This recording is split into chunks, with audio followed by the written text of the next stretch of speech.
பாகிஸ்தான் உள்ள நிலைமை பார்த்தீங்கன்னா ரொம்ப மோசமாயிட்டே போகுது. அரசியலாக பார்த்தீங்கன்னா அங்கே ஒரு கவர்மெண்ட் வந்திருக்கு, ஆனால் பின்னாடி இருக்குது அவங்க ஆர்மி தான்.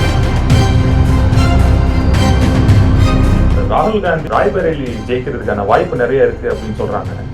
இஃப் தட் ஹேப்பன்ஸ், அவர் இப்போ ராய்பரேலி சீட்டை ரிசைன் பண்ணுவாரா, வயநாடு சீட்டை ரிசைன் பண்ணுவாரா? ஏன்னா பிரதமரே பாருங்க எல்லா இடங்களும் போய் பல தொகுதிகள் விசிட் பண்ணிட்டார். அவருக்கு கிடைக்கிற ஃபீட்பேக் என்ன பாத்தீங்கன்னா, பிரதமர் சொல்லுவது என்னன்னா, நான் 400 ஒரு லட்சியம் வச்சேன். காங்கிரஸ் தான் எவ்வளவு ஜெயிக்க போறோம்னு பத்தி யோசிக்கல. எனக்கு 400 கிடைக்காது, நான் 400 பண்றேன்னா இல்லையான்னு பார்த்துட்டு உட்காந்துட்டு இருக்காங்க. ஆனா பிஜேபிக்கு ஒரு புள்ளியாட்சி போட்டு ஆரம்பிச்ச வேலையை பண்ணாரு அண்ணாமலை. இப்ப அதனால பாருங்க, இவர் ஜெயிச்சு வந்துட்டார்னா டெஃபினெட்லி பிரதமர் இவருக்கு ஒரு பெரிய ரோல் தருவார். கவர்மெண்ட்ல இருந்துட்டே அவர் தமிழ்நாடு அடுத்த 2026 ப்ரிப்பேர் பண்ணணும். Annamalai will have a greater responsibility even if he is made a minister. அவர் மினிஸ்டர் சான்ஸ் அதிகமா இருக்குங்கிறத நான் சொல்றேன். இப்போ பிரியங்காவோட கேம்பெயின் பாருங்க, அவங்க ரோட் ஷோ பண்றாங்க, சந்து பூந்துல எல்லாம் போய் ஓட்டு கேட்கறாங்க. அந்த பாதியோட போனதே கிடையாது. எப்படியாவது நம்ம ஜெயிச்சானோ, நம்ம அருமை அண்ணன் ராகுல் ஜெயிக்கணும்னு சொல்லி ரொம்ப எல்லாம் பண்றாங்க பிரியங்கா. மொத்தத்துல ஃபர்ஸ்ட் டைம் காந்தி ஃபேமிலி திணறது பார்க்கணும். Prime minister will come back, Modi will come back. இப்ப பிரதமர் 100 நாள்ல பெரிய இதெல்லாம் எடுக்க போறாரு, முடிவுகள்லாம் எடுக்க போறாரு. சார் வணக்கம். வணக்கம் sir. Welcome back after a short break sir. Thank you for having me back. Sir, என்னோட முதல் கேள்வி சார், ஹேமந்த் பிஸ்வா சர்மா இந்த அக்கி பார் 400 பார் நடந்ததுன்னா அப்படின்னா ஒரு 400 சீட்டு தாண்டினா பிஓகே நம்மளதுதான் அப்படின்னு சொல்றாரு, இல்ல பிஓகே நம்மளோட ஜாயின் பண்ணிடுவாங்க. அதுல எவ்வளவு உண்மைத்தன்மை இருக்கு சார்? சார், பிஓகே அதாவது பாகிஸ்தான் ஆக்குபைட் காஷ்மீர், பாகிஸ்தான் 47 பிறகு இதுக்கு போது அது பிடிச்சி வச்ச இடங்கள். இப்போ ஆல்ரெடி இந்தியன் பார்லிமெண்ட்ல நரசிம்மராவ் பிரைம் மினிஸ்டரா இருந்த பொழுது ஒரு ரெசல்யூஷன் பார்லிமெண்ட்டே அடாப்ட் பண்ணிட்டு இருக்கு. that area belongs to India and that area will be taken அப்படின்னு இந்தியன் பார்லிமெண்ட்டே நரசிம்மராவ் இருக்கும்போது, காங்கிரஸ் ஆட்சி இருக்கும்போது எடுத்துட்ட இது ரெசல்யூஷன். இப்ப என்ன ஒரு விஷயம் பாக்குறீங்கன்னா, அந்த இடத்துல பயங்கர கிளர்ச்சி நடந்துட்டு இருக்கு. there is civil unrest in POK. ஏன்னா பாகிஸ்தான் கவர்மெண்ட் ஃபைனான்சியல் கிரைசிஸ்ல இருக்கிறதுனால அந்த இடங்களை பத்தி கவனிக்கிறதே இல்லை. அங்க மக்களுக்கு சில இடத்துல ஃபுட் ஷார்டேஜ் இருக்குது, அப்புறம் வேலை இல்லாத திண்டாட்டம் அதிகமா இருக்குது. அங்க அவ்வளவு சிவில் அன்ரெஸ்டா இருக்கு. கம்ப்ளீட்டா people are very very upset. அந்த மாதிரி ஒரு சிச்சுவேஷன்ல, ஏன்னா இது அந்த இடம் நம்மளோடது, இது இவங்க பாகிஸ்தான் காஷ்மீர்ல பாக பிரிவினை அதாவது பார்ட்டிஷன் ஆன பிறகு அந்த இடத்த இது பண்ணிட்டாங்க. தே சென்ட் பீப்புள் அண்ட் தென் அதுக்கப்புறம் அந்த மகாராஜா டிலே பண்ணாரு ஆக்சஷனுக்கு.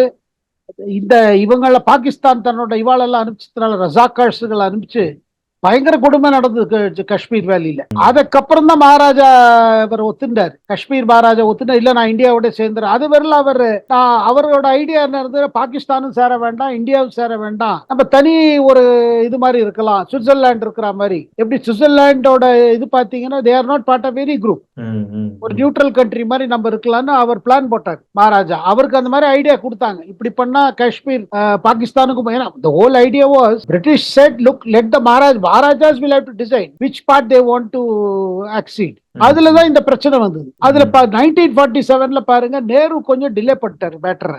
பாக்கி எல்லா இடங்களும் மத்த பிரின்ஸ்லி ஸ்டேட்ஸோட மர்ஜர் இருக்கு பாத்தீங்களா, அது சர்தார் பட்டேல் ஹேண்டில் பண்ணாரு. காஷ்மீர் வரும்போது நேரு சொல்லிட்டாரு சர்தார் பட்டேல் நான் பாத்துக்கிறேன். ஏன்னா Nehru had an emotional attachment for Kashmir. So Kashmir பொறுத்து ஏதாவது மேட்டர் வந்து நான் பாத்துக்கிறேன்னு சொல்லிட்டாரு. பட் அதுல என்ன ஆயிடுது, இமோஷனல் ஆனதுனால எந்த நேரத்துல உடனடியா நடவடிக்கை எடுக்கணும் அதை எடுக்க முடியாம அது டிலே ஆயிடுச்சு. அந்த மகாராஜாவும் கொஞ்சம் டிலே பண்ணிட்டார். அதனாலதான் பாகிஸ்தான் என்ன பண்ணு பாருங்க, 47க்கு உடனே நடக்கிற சம்பவம் அது. அதாவது 2 கண்ட்ரியா பிரிஞ்ச பிறகு நடந்த சம்பவம். ஆனால் பாகிஸ்தான் அப்ப இருந்த தலைவர்கள் உடனடியாக ஆள் அனுப்புறாங்க காஷ்மீருக்குள்ள, எப்படியாவது இது பிடிச்சு விடலாம். Fortunately, Maharaja realized the danger. He acceded to India. Then Indian troops were flown to Srinagar and those people were pushed back. But they, in the meantime, UN ceasefire வந்துருச்சு. அதுல அவங்க பிடிச்ச இடம் தான் இன்னைக்கு பாகிஸ்தான் ஆக்குபைட் காஷ்மீர் இருக்கிறோம். அவங்க ஆசாத் காஷ்மீர் சொல்றாங்க, அதாவது இந்தியாவின் பிடியிலிருந்து விடுவிச்ச இடங்கள்ல ஆசாத் காஷ்மீர் சொல்றாங்க. நான் இதெல்லாம் எதுக்கு சொல்றேன்னா, நம்ம viewers will understand அந்த ஹிஸ்டாரிக்கல் பேக்ரவுண்ட் என்ன, எப்ப முடிவெடுக்கணும், இதை ராணுவம் முடிச்சு அந்த இடத்த நம்ம மறுச்சு பண்ணணுமா, இதெல்லாம் இந்த டீடைல்ஸ்.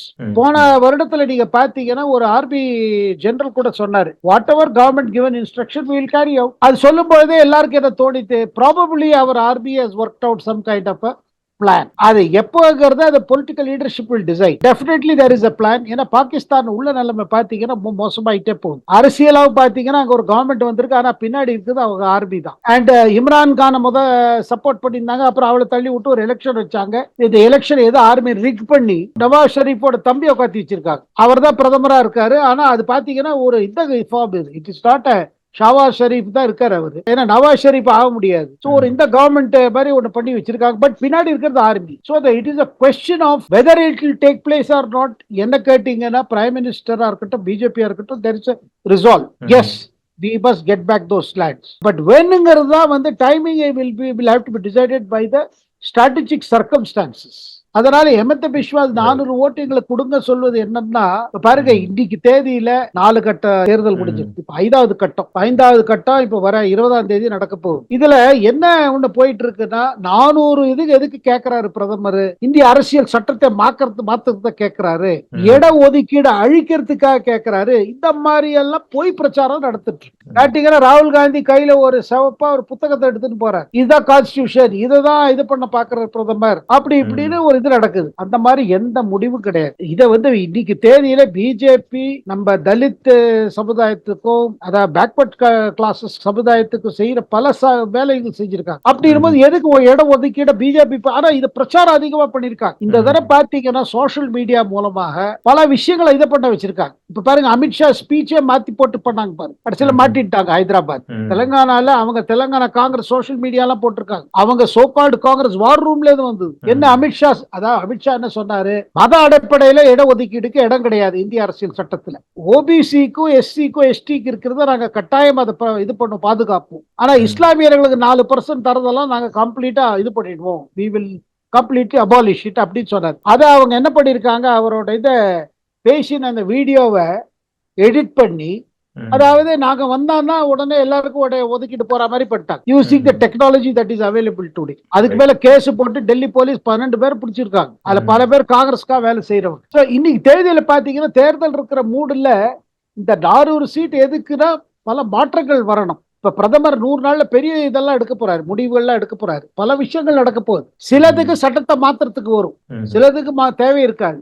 இந்த மாதிரி இருக்கிற நேரத்துல ஹெமந்த பிஸ்வா சர்மா இதை ஒண்டி சொல்லல, 400 சீட்டு வந்ததுன்னா பல விஷயங்கள் நடக்கிறதுக்கு இருக்கு, including this. Okay sir. Sir, moving on to Uttar Pradesh sir, ராகுல் Gandhi looks like when you look at historical data, current trends எல்லாம் பாத்தீங்கன்னா ராய்பரேலி ஜெயிக்கிறதுக்கான வாய்ப்பு நிறைய இருக்கு அப்படின்னு சொல்றாங்க.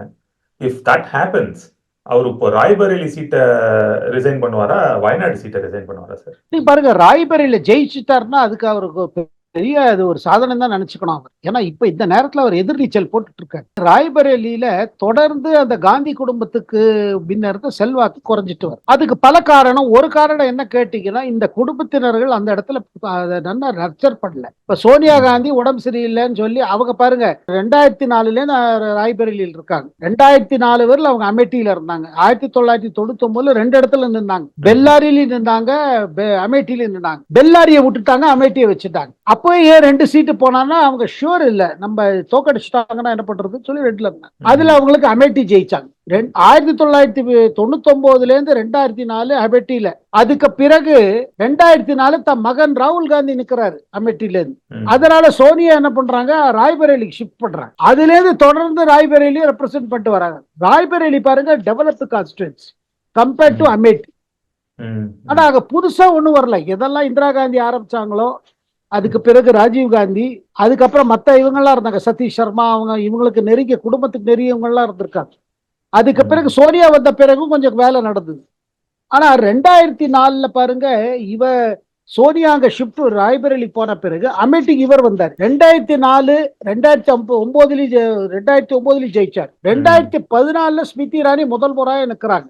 அதுல அவருக்கு திணற முடிய ஆகுது, ஆனா ஜெயிச்சிடுறாரு. அதுக்கு பிறகு 2019 தோத்த பிறகு ஸ்மிருதி இரானி கான்ஸ்டிடியூன்சி போயிட்டே இருந்தாங்க. ஆனா ராகுல் காந்தி கான்ஸ்டிடியூன்சி பக்கமே தலை வச்சு படுக்கல. ஆனா 19ல அவர் நிக்கிறாரு, தோத்துறாரு.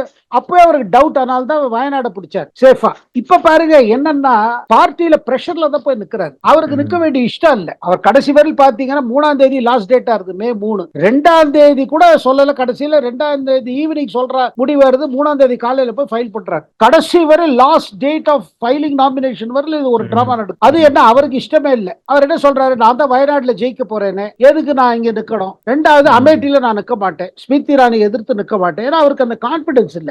திருப்பி தோல்வியாச்சுன்னா ரொம்ப கெட்டப்பெயர் வரும். இன்னொரு விஷயம் பண்றாரு என்னன்னா, அமேட்டியில பிரியங்காவும் நிக்க வேண்டாம் அப்படின்னு ஒத்த காலில் ரெண்டு குடும்பத்துக்குள்ளே ஒரு பிரச்சனையாச்சு. சரி சோனியா ஒத்துக்கிறாங்க. அப்ப ராய்பரேலியா நீங்க நிக்கணும் அப்படின்னு ராகுலுக்கு சொல்லப்படுறது. அப்போ மாட்டேன்னு கடைசி வரல அன்னைக்கு இரவு அகிலேஷ் யாதவ் போல தலைவர்களை கான்டாக்ட் பண்ணி, நீங்க எப்படியாவது அந்த தேர்தலில் நீங்க நிக்கலன்னா எங்களோட பல இடங்கள்ல பாதிக்கப்படும், எதிர்கட்சிகளோட இமேஜ் ரொம்ப மோசமா போயிடும், அப்படி இப்படி சொல்லி நிக்க வச்சிருக்காங்க. Is a reluctant warrior. அது பாருங்க, நாமினேஷன்ல ஃபைல் பண்ணிட்டு அவர் கிளம்பிட்டாரு. நான் ஆல் இந்தியா பிரச்சாரம் பண்ணணும், என்டையர் கான்ஸ்டிடியூன்சி வேலையை இவர்கிட்ட கொடுத்துட்டாங்க பிரியங்கா காந்தி. பிரியங்கா காந்தி என்ன பண்ணிருக்காங்க, ஆள் தேவைன்னு சொல்லிட்டு வெளி மாநிலங்கள்ல இருந்து, நான் கேள்விப்பட்டது கேரளத்துல இருந்து ஒரு 500 பேர் வந்து அங்க கேம்பெயின் பண்ணிட்டு இருக்காங்க. அவங்க என்ன ஹிந்தி பேசுவாங்க, இவங்க என்ன புரிஞ்சுப்பாங்கன்னு புரியல. அது முழுக்க முழுக்க அங்க ஹிந்தி இடம் அது. பட் இதுல என்ன தெரியுது பாருங்க, இந்த தடவை ஃபைட் டஃபா தான் இருக்குது. சோனியா காந்தி ஏன் அந்த இடத்தை விட்டாங்க பாத்தீங்கன்னா, அவங்களுக்கு இது குறைஞ்சிட்டே வர ஆரம்பிச்சது மார்ஜின். அப்புறம் அவங்களுக்காக ஒரு தடவை வேலை செஞ்சிருந்த தினேஷ் பிரதாப் சிங்கிறவர் விட்டுடுறாரு கட்சியை. 18ல விட்டு 19ல பிஜேபியில சேர்ந்துட்டார். இன்னைக்கு அவர் தான் பிஜேபியோட கேண்டிடேட். அதனால காங்கிரஸோட டாக்டிக்ஸ் எல்லாம் அவருக்கு தெரியும். அவர் தான் நீ பிஜேபி கேண்டிடேட். இதுல வந்து ராகுல் காந்தி ஜெயிப்பரா மாட்டாரான்னு ஒரு கேள்விக்கு என்னன்னா, அவங்க ராய்பரேலியில situation is better than Amethi. Amethi திருப்பி இரானி வருது மோரார்லெஸ் ஒரு சட்டன் மாதிரி தான் லோக்கல் சொல்றாங்க. ஏன்னா லோக்கல்ல பாருங்க ராய்பரேலியும் அதான் சொல்றாங்க. இது என்னது 5 வருஷம் 10 வருஷம் இங்க தலை வச்சே படுக்கல, வருதும் கிடையாது ஒண்ணும் கிடையாது. தேர்தல்ல வந்த பிறகு இப்ப பிரியங்காவோட கேம்பெயின் பாருங்க, அவங்க ரோட் ஷோ பண்றாங்க, சந்து பூந்துல எல்லாம் போய் ஓட்டு கேட்கறாங்க. அந்த பாதி இடம் போனதே கிடையாது. எப்படியாவது நம்ம ஜெயிச்சானோ, நம்ம அருமை அண்ணன் ராகுல் ஜெயிக்க சொல்லி ரொம்ப எல்லாம் பண்றாங்க பிரியங்கா. மொத்தத்துல ஃபர்ஸ்ட் டைம் காந்தி ஃபேமிலி திணறது பாக்குறோம். இப்ப கூட சொல்றாங்க இல்ல ராய்பரேலி ஜெயிச்சிடுவாங்க, ஆனா மார்ஜின் ரொம்ப கம்மியா இருக்க போறது. போன தடவை சோனியா 1 லட்சம் ஜெயிச்சாங்க, இந்த தடவை அதை விட இன்னும் கம்மி ஆயிடும். இந்த மாதிரி நிலைமையில அங்க இருக்குது. ஸோ ஓவரால் பிக்சர் பாத்தீங்கன்னா, காங்கிரஸோட அட்டென்ஷன் எல்லா கான்ஸ்டிடியூன்சி விட்டுட்டு உத்தரப்பிரதேசத்துல 80 தொகுதி இருக்குது, எல்லாத்தையும் விட்டு இந்த 2ல போக்கஸ் பண்றாங்க, அமேட்டியும் ராய்பரேலியும். சிபிஐ ஆனி ராஜா அவருக்கு வயநாடுக்கு ஆப்போசிட்டா ரன் பண்ணவங்க, அவங்க வந்து கேம்பெயின் பண்றாங்க ராய்பரேலியில ராகுல் காந்திக்காக. சோ இதுல இருந்து ஒரு க்ளூ எடுத்துக்கலாமா சார், தட் வயநாடு விட்டுருவாரு, ராய்பரேலி தான் வச்சுக்குவாருன்னு? அனி ராஜாவோட ஹஸ்பண்ட் டி ராஜாவே அது மாதிரிலாம் ஒண்ணும் கிடையாது, இது ஃபால்ஸ் நியூஸ் அப்படின்னு அவர் சொல்லிட்டார். அனி ராஜா அங்க போக மாட்டாங்க. பட் ஒண்ணு என்ன நிச்சயம் என்னன்னா, ராகுல் காந்தி வயநாடுல ஏன்னா போன தடவை பாருங்க 4 லட்சம் ஓட்டு வித்தியாசம் இருந்தது. இந்த தடவை என்ன சொல்றாங்க, அந்த வித்தியாசம் ரொம்ப குறைஞ்சு போயிடும். But he will pull through மாதிரி தான் இண்டிகேஷன் ஃபீல் பண்றாங்க. இடதுசாரி கட்சிகளுக்குள்ளேயே அந்த மாதிரி தான் இருக்குது. அவருடைய மார்ஜின் கம்மி வரலாம். அப்படி வந்ததுன்னா என்ன ஆகும்னா, அப்படி ராய்பரேலியும் வயநாடு 2 ஜெயிச்சார் தான் வச்சுக்கோங்க, அவர் கட்டாயமா வயநாடை விட்டுருவார். ஏன்னா ராய்பரேலி அவருக்கு இந்த தடவை விடாம திருப்பி, ஏன்னா அது மூலமாக காங்கிரஸோட ரிவைவல் செய்யலான் இருக்கும். நம்ம திருப்பி வந்துட்டோம், நம்மளோட சீட்டை காப்பாத்திட்டோம், எவ்வளவுதான் முயற்சி பிஜேபி பண்ணாலும் நம்ம செல்வாக்கு அங்க இருக்குது, அதை ப்ரூவ் பண்ணணும்னு சொல்லிட்டு அவர் விட மாட்டாரு. ராய்பரேலியும் வச்சுப்பாரு, வயநாடை விட்டுருவாரு. அப்ப வயநாடுல ஒரு பை எலெக்ஷன் வரும், இடைக்கால தேர்தல் வரும். அப்ப யார் நிற்பாங்கன்னா, அப்ப பிரியங்கா காந்தியை நிக்க சொல்லலாம்னு சொல்றாங்க. ஏன்னா இவர் பிரியங்கா காந்தி நிக்க கூடாது சொன்னதுல அது ஒரு இதாயிடுச்சு. என்னன்னா, ரொம்ப கட்சிக்குள்ள பீப்புள் ஃபெல்ட் தட் பிரியங்காவுக்கு ஒரு சான்ஸ் கொடுத்துருக்கணும் அமேட்டியில நிக்கிறதுக்கு. ஆனா இப்ப என்ன சொல்றாங்க, ஒரு பிளான் இருக்குது, வயநாடு விட்டாருன்னா வயநாடு இடைக்கால தேர்தலில் பிரியங்காவை அனுப்புவார். ஏன்னா பிரியங்கா தான் அங்கேயும் கேம்பெயின் பண்ணியிருந்தாங்க, வயநாடுலயும் அவங்க தான் கேம்பெயின் பண்ணாங்க. கேம்பெயின் வேலையை முழுக்க பாக்குறாங்க. ஆனா காங்கிரஸ் இந்த 2 சீட்டை பத்தி தான் கவலைப்படுறாங்களே ஒழிய, மத்த இருக்கிற சீட்டு 80 சீட்டு பத்தி சொல்லுங்க, என்ன கேண்டிடேட்டும் சரியா போடல, ஏதோ காமாச்சோன்னு ஏதோ போட்டு விட்டாங்க. And candidates also reluctant. இவங்க they are only interested in guarding their territory. ஆனா மக்கள் மத்தியில பாருங்க ஒரு இது வருது, இப்போ டேக் ஃபார் கிராண்டட் பண்ண முடியாது. எந்த அரசியல்வாதி எந்த தொகுதியும் பண்ண முடியாது. நீங்க வந்து பாராளுமன்ற உறுப்பினர்னா நீங்க அவங்க தொகுதிக்கு போகணும். அப்பப்போ போய் விசாரிக்கலாம், என்ன பிரச்சனை, என்ன உங்களால ஏதாவது செய்ய முடியுமா. நீங்க பாராளுமன்ற மெம்பரா இருந்தா கூட நீங்க இது பண்ணணும். சோ இந்த ஒன்ஸ் இன் 5 இயர்ஸ் அப்பியரன்ஸ் இருக்கு பாருங்க, கெஸ்ட் அப்பியரன்ஸ், அதை மக்கள் விரும்ப மாட்டேங்கிறாங்க. இவ்வளவு ஃபேக்டருக்கு அப்புறம் ராகுல் காந்தி ராய்பரேலியில் ஜெயிச்சார்னா அது பெரிய சாதனை தான். Okay, sir. Interesting. We'll wait and watch, sir. Sir, moving on to Tamil Nadu, sir. There is a talk that Annamalai Jaicha will get a very powerful central ministry. அப்படின்னு சொல்லி நிறைய பேர் பேசிட்டு இருக்காங்க. இப்போ என்னோட பிரைமரி கேள்வி என்னன்னா சார், இப்போ அவர் வந்து சென்ட்ரல் மினிஸ்டர் ஆகிறது இம்பார்ட்டண்டா இல்ல அண்ணாமலையா சிஎம் இம்பார்ட்டண்டா சார் பிஜேபிக்கு? இல்ல, அண்ணாமலை சிஎம்ங்கிறது ஒரு நேச்சுரல் இதாயிடுச்சு. இப்போ இந்த மாதிரி பாருங்க, போன வருடம் பாத யாத்திரை பண்ணி பிஜேபிக்கு ஒரு தனி இடத்தை கேப்சர் பண்ற அளவுக்கு அவர் பாடுபட்டு இருக்காரு. டெஃபினட்டா பாத்தீங்கன்னா Annamalai has done for Tamil Nadu BJP, இதுக்கு முன்னாடி எந்த தலைவரும் இவ்வளவு உழைச்சது கிடையாது. ஒரு விதத்துல இது வந்து மோடி மாடல். மோடி எப்படி அகில இந்தியா லெவல்ல எல்லா மாநிலங்களை சென்று ஒரு ரெஸ்ட் எடுக்காம அவர் கேம்பெயின் பண்றாரு. என்டையர் பிஜேபி கேம்பெயின் பாத்தீங்கன்னா face of the campaign Modi. அதே மாதிரி தமிழ்நாட்டில் ஃபேஸ் ஆஃப் த கேம்பெயின் நம்ம அண்ணாமலைன்னு ஆயிடுச்சு. பாத யாத்திரா அது பெரிய காரியம் பண்ணி இவர் எல்லா இடத்துக்கும் போய், கிராமங்கள்லாம் போய், எந்த இடத்துல பிஜேபி முன்ன போகாத இடங்கள் பிஜேபி பத்தி எடுத்து சொல்லி, பிரதமர் மோடி என்ன செய்ய பாக்குறாரு, என்டிஏ கவர்மெண்ட் என்ன செய்ய, இதெல்லாம் எடுத்து பண்ணிருக்காரு. இந்த மேண்டேட் தான் பிரதமர் அவருக்கு கொடுத்தாரு. தமிழ்நாட்டுல தேசபக்தி உள்ள பல நபர்கள் இருக்கிறார்கள். இவங்க சப்போர்ட்டை நம்ம இது பண்ணணும், இவங்களோட இதை ஒரு சினர்ஜி பண்ணணும் அப்படிங்கறதுல நோக்கத்துல தான் இது ஆரம்பிச்சு. அதாவது நேஷன் ஃபர்ஸ்ட்ங்கிற கான்செப்டா இது பண்ணணும். அது அண்ணாமலை இந்த தடவை பாத்தீங்கன்னா ஊரா போய், கிராமமா போய், மக்கள் இடையே அவர் போய் பேசி பண்ணல. பாத்தீங்கன்னா மக்களோட டிராக்ஷன் வாங்கிட்டார். என்ன கேட்டீங்கன்னா இந்த மாதிரி ஒரு பினாமினா எம்ஜிஆர் பிறகு யாருமே பண்ணல. இப்ப பாருங்க, இப்போ எம்.கே. ஸ்டாலினும் நமக்கு நாமேன்னு சொல்லி ஒரு கேம்பெயின் பண்ணாரு. அதுல அவரும் எல்லா இடமும் போனார். சரி, ஆனா ஸ்டாலினுக்கு ஒரு என்ன அட்வான்டேஜ் இருந்ததுன்னா, டிஎம்கே ஒரு ஆல்ரெடி எஸ்டாப்ளிஷ்ட் கட்சி. அவரோட ஃபாதர் நம்ம கலைஞர் கருணாநிதி, அதுக்கு முன்னாடி அண்ணாதுரை, ஒரு எஸ்டாப்ளிஷ்ட் பார்ட்டியில வந்து நீங்க பண்றது அது ஈஸி. ஆனா பிஜேபிக்கு ஒரு புள்ளியார் சொல்லி போட்டு ஆரம்பிச்ச வேலையை பண்ணாரு அண்ணாமலை. அதனால பாருங்க, இவர் ஜெயிச்சு வந்துட்டார்னா நான் கிடைக்கிறது தகவல் என்னன்னா, டெஃபினெட்லி பிரதமர் வந்து இவருக்கு ஒரு பெரிய ரோல் தருவார். அந்த ரோல் வந்து கவர்மெண்ட்ல இருக்கலாம். ஆனா கவர்மெண்ட்ல இருந்துட்டே அவர் தமிழ்நாடு அடுத்த 2026 ப்ரிப்பேர் பண்றோம். ஒரு பெரிய ப்ரிப்பரேஷனுக்கு டெஃபினட்டா இருக்கு. ஏன்னா பிரதமர் சொல்லிட்டாரு, பிஜேபி தமிழ்நாட்டில் எடுத்த கால் வந்து பின்வாங்க, முன்னாடிதான் போனோம், நம்ம தான் ஆல்டர்னேட்டிவ் காமிக்கணும். அந்த இதுக்கு பாருங்க ஒரு குறிக்கோள், அது நல்லா பிடிச்சிட்டாங்க. Annamalai will have a greater responsibility even if he is made a minister. அவர் மினிஸ்டர் சான்ஸ் அதிகமா இருக்குங்கிறத நான் சொல்றேன் பாருங்க. ஏன்னா பிரதமர் என்ன பாக்குறாருன்னா, இந்த புது கேபினெட்ல, புது கவுன்சில் ஆஃப் மினிஸ்டர்ஸ்ல எனர்ஜெட்டிக் ஆள் வேணும், செயல்படுற ஆள் வேணும், நல்ல புத்திசாலி உள்ள ஆட்களா வேணும். சோ தட் கவர்மெண்ட்ல வந்த பிறகு, ஏன்னா 100 நாள்ல பல முடிவுகள் எடுக்க போறது, அதை இம்ப்ளிமெண்ட் பண்ற அளவுக்கு, அதை சூப்பர்வைஸ் பண்ற அளவுக்கு மந்திரிகளோட கெப்பாசிட்டி உண்டு. அதனால இந்த தரம் பாத்தீங்கன்னா பிரதமர் 3ஆம் முறை வந்ததுன்னா கேபினெட்ல பல மாற்றங்கள் இருக்கும். அதுல யங்ஸ்டர்ஸ் எடுக்குன்னு சொல்லும் போது அண்ணாமலை மாதிரி தலைவர்கள் பேர் முதல்ல வரும். பட் அது இருந்துட்டு தமிழ்நாடு கவனிக்கலாம். 2 வருடத்துல இங்க சென்டருக்கு வேலை பண்ணிட்டு அங்க தமிழ்நாடு கவனிச்சுக்கலாம். And maybe at the time அந்த அசம்பிளி எலெக்ஷன்ல முழுமையா அங்க கவனிக்க ஆரம்பிச்சிருவாங்க. அப்படிதான் நான் கேள்விப்படுறேன். Okay sir. சார், என்னோட கடைசி கேள்வி சார், ஃபேஸ் 4 முடிஞ்சிருச்சு, ஆல்மோஸ்ட் ஃபேஸ் 5 ஓட்டிங் ஸ்டார்ட் ஆக போகுது. எப்படி சார் இருக்கு ட்ரெண்ட் என்டிஏ ஆர் யூபிஏக்கு?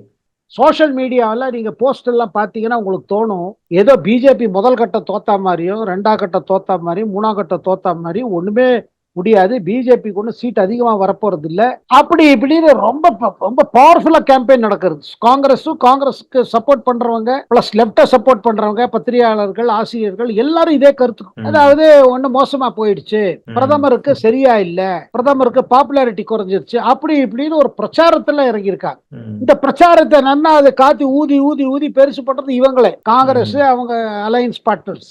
அவங்க என்ன நினைக்கிறாங்க, இந்த மாதிரி சைக்காலஜிக்கலா பண்ணோம்னா, ஏன்னா இன்னும் ஓட்டிங் நடந்து கொண்டு இருக்கிறது பாரு. So it will affect some senior middle class type voters affect பண்ணும், அப்படிதான் இதை பிரச்சாரம் பண்றாங்க. பட் உண்மை அந்த மாதிரி இல்ல. ஏன்னா பிரதமரே பாருங்க எல்லா இடங்களும் போய் பல தொகுதிகள் விசிட் பண்ணிட்டார். அவருக்கு கிடைக்கிற ஃபீட்பேக் என்ன பாத்தீங்கன்னா, பிரதமர் சொல்லுவது என்னன்னா, எனக்கு already I am getting a feeling we are getting more than 320. அதனால எந்த விதமான சந்தேகம் இல்லைன்னு பிரதமர் சொல்றாரு. ஆனா எதிர்கட்சிகள் என்ன பண்றாங்க, இந்த சைக்காலஜிக்கல் வார்னால திருப்பி சொல்றது என்னன்னா, ராகுல் காந்தி சொன்னாரு 150 தான் வரும்னு, பிரியங்கா காந்தி 150 வரும் தான், அவ்வளவுதான் வருங்கிறாரு, கர்கே சொல்றாரு 200க்கு கீழே வருங்கிறாரு. இவங்களே ஃபிகர் கொடுத்து அதுல ஒன்னே ஒண்ணு என்ன பாருங்க, பிரதமர் நல்லா இப்போ ஒரு இன்டர்வியூல சொன்னாரு, நான் 400ன்னு ஒரு லட்சியம் வச்சேன். காங்கிரஸ் வந்து தான் எவ்வளவு ஜெயிக்க போறோம்னு பத்தி யோசிக்கல. எனக்கு 400 கிடைக்காது, நான் 400 பண்றேனா இல்லையான்னு பார்த்துட்டு உட்கார்ந்துட்டு இருக்காங்க.